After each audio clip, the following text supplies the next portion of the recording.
የተወደዳችሁ የሰኒ ዘሚካኤል ዩቲዩብ ተከታታዮች በከበረ በልዑል እግዚአብሔር ስም ሰላም ናችኋለሁ። ዛሬ እንግዲህ ከባለፈው የቀጠለውን ክፍል እንመለከታለን። በባለፈው ፕሮግራማችን የነቢያት ጾም ከአብይ ጾም ጋር ያለውን ግንኙነት የሳምንታቱን ግንኙነትና ልዩነቶችን እየተመለከትን መይመተን ነበረ። በዛሬ ደግሞ ከዛ የቀጠለውን እንመለከታለን። መጻጉዕ ከኅዳር 27 እስከ ታኅሳስ 7 ያሉ 7 ቀናት የሚያጠቃልለው አራተኛው የዘመን አስተምህሮ ሳምንት መጻጉዕ ይባላል። የቃሉ ፍቺ በደዌ ዳኛ በአልጋ ቁራኛ የተያዘ በሽተኛ ማለት ነው። ዕለቱ መጻጉዕ ተብሎ መሰየሙ ጌታችን አምላካችን መድኃኒታችን ኢየሱስ ክርስቶስ ዕውር ሆኖ የተወለደውን ጎበዝ ዓይን ያበራበት ዕለት ለማስታወስ ነው።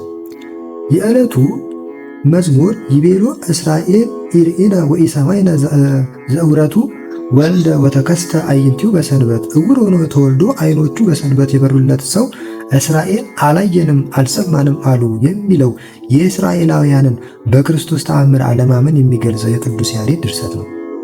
ምስባኩ ደግሞ ደቂቀ እጓለ እመሕያው እስከ ማይዜኑ ታከብዱ ልበክሙ ለምን ታፈቅሩ ከንቱ ተሐሱ ሐሰተ አእምሮ ከመ ተሰብሐ እግዚአብሔር በጻድቁ። እናንተ የሰው ልጆች እስከ መቼ ድረስ ልባችሁን ታከብዳላችሁ?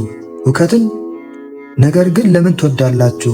ሐሰትንም ለምን ትሻላችሁ? እግዚአብሔር በጻድቁ እንደተመሰገነ በጻድቁ እንደተገለጠ እወቁ ብሎ መዝሙር 4 ከቁጥር 2 እስከ 3 የሚለው እግዚአብሔር ለጻድቃኑ በሚያደርገው ድንቅ ሥራ ማመን እንደሚገባ የሚያስረዳው የዳዊት መዝሙር ነው። ወንጌሉም የዮሐንስ ወንጌል ምዕራፍ 9 ከቁጥር 1 እስከ መጨረሻ ያለ ዕውር ሆኖ የተወለደውና በጌታችን አምላካዊ ኃይል የተፈወሰውን ጎልማሳ ታሪክ የሚተርከው ኃይለ ቃል ሲሆን የዕለቱ ቅዳሴም ቅዳሴ እግዚእ ነው። በዚህ ሳምንት መድኃኒታችን የዕውሩን ዓይን ከማብራቱ ባሻገር ሕሙማነ ሥጋን በተአምራቱ ሕሙማነ ነፍስን በትምህርቱ ስለማዳኑ የሚያወሳ ቃለ እግዚአብሔር ይቀርባል። ትምህርቱን ከእኛ ሕይወት ጋር አያይዘን ስንመለከተው ብዙዎቻችን ዓይነ ሕሊናችን የጽድቅ ሥራ ብርሃንን ከማየት በመሰወሩ የተነሳ በልዩ ልዩ ደዌ ተይዘናል። በሐሜት፣ በንፋቄ፣ በጥላቻ፣ በአመፅ፣ በስርቆት፣ በውሸት፣ በዝሙት ወዘተ በመሳሰሉት ደዌያት የተለከፈን ጥቂት አይደለንም። ለዚህም በልዩ ልዩ የዓለም ክፍሎች የምንሰማውና የምናየው በቂ ማስረጃ ነው።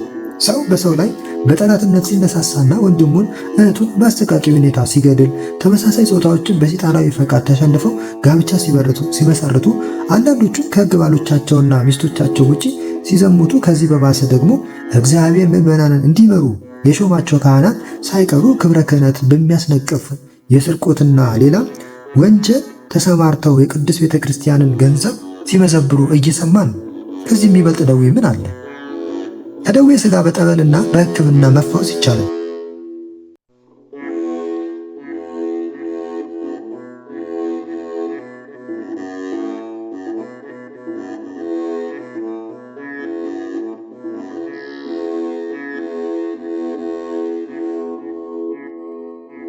በሽታው ባይድንም እንኳን ሕመሙን ለመቋቋም የሚያስችል መድኃኒት አይጠፋም። የኃጢአት ደዌ ግን መድኃኒቱ ንስሐ ብቻ ነው። ስለሆነም ከላይ በተጠቀሱትና በመሳሰሉት ደዌያት የምንሰቃይ ወገኖች ሁሉ ፈውሱ የዘላለማዊ ወደ ሆነው ወደ ጌታችን መድኃኒታችን ኢየሱስ ክርስቶስ ቀርበን እንፈወስ፣ እርሱ የነፍስ የሥጋ መድኃኒት ነውና።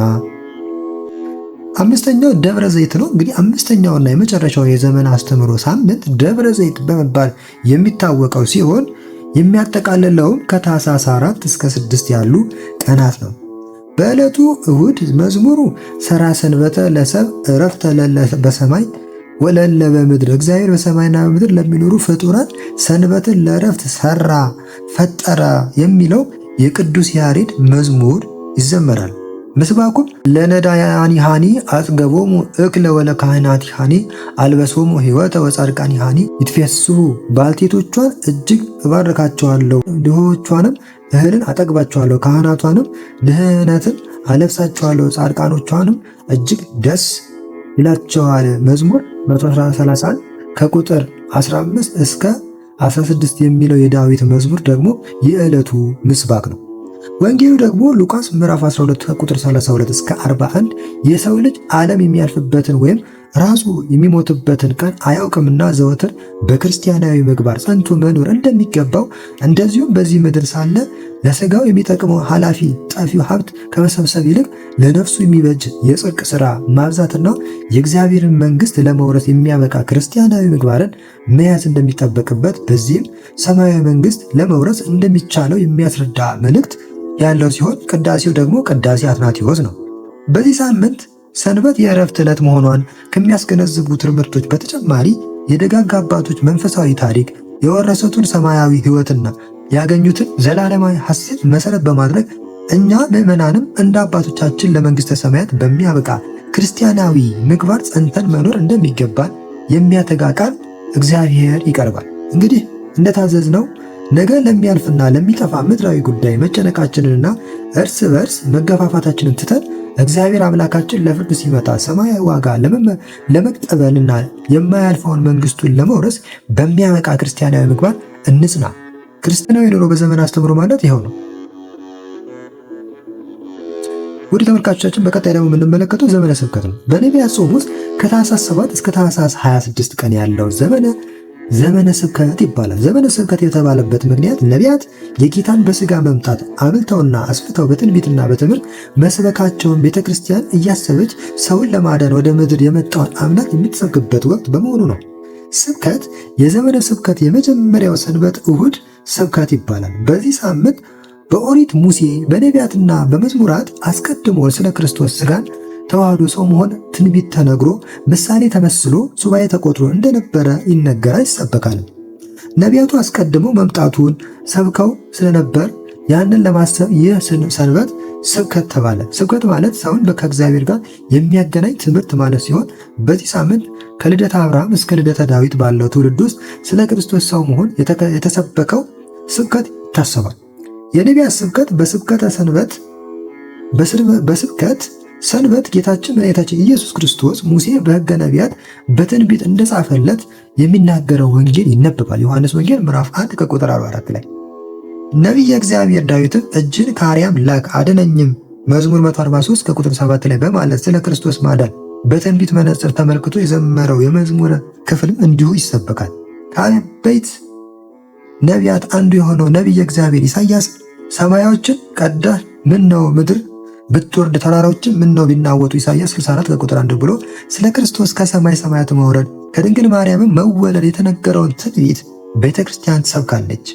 የቤተ ክርስቲያናችን ስብከት ብርሃናተ ዓለም ቅዱስ ጳውሎስ በመልእክቱ እኛስ የተሰቀለውን ክርስቶስን እንሰብካለን ሁለተኛ ቆሮንቶስ ምዕራፍ 4 ከቁጥር 5 ላይ እንዳለው ቤተ ክርስቲያን በተለይ በዘመነ ስብከት ጌታችን መድኃኒታችን ኢየሱስ ክርስቶስ ለሰው ልጆች የሰጠውንና የፈጸመውን የማዳን ተስፋ ትሰብካለች። ቅዱስ ያሬድም በመዝሙሩ ከዓለም በፊት የነበረውና መድኃኒት የሆነው ወልድን እንሰብካለን እንዳለ ቤተ ክርስቲያናችን መቼም ቢሆን መቼ በጊዜው አለጊዜውም ሲሞላም ሲጎርልም ስለ ኃጢአታችን ሞተውንና አምላክ ወልድ አምላክ የሆነውን ክርስቶስን ትሰብካለች።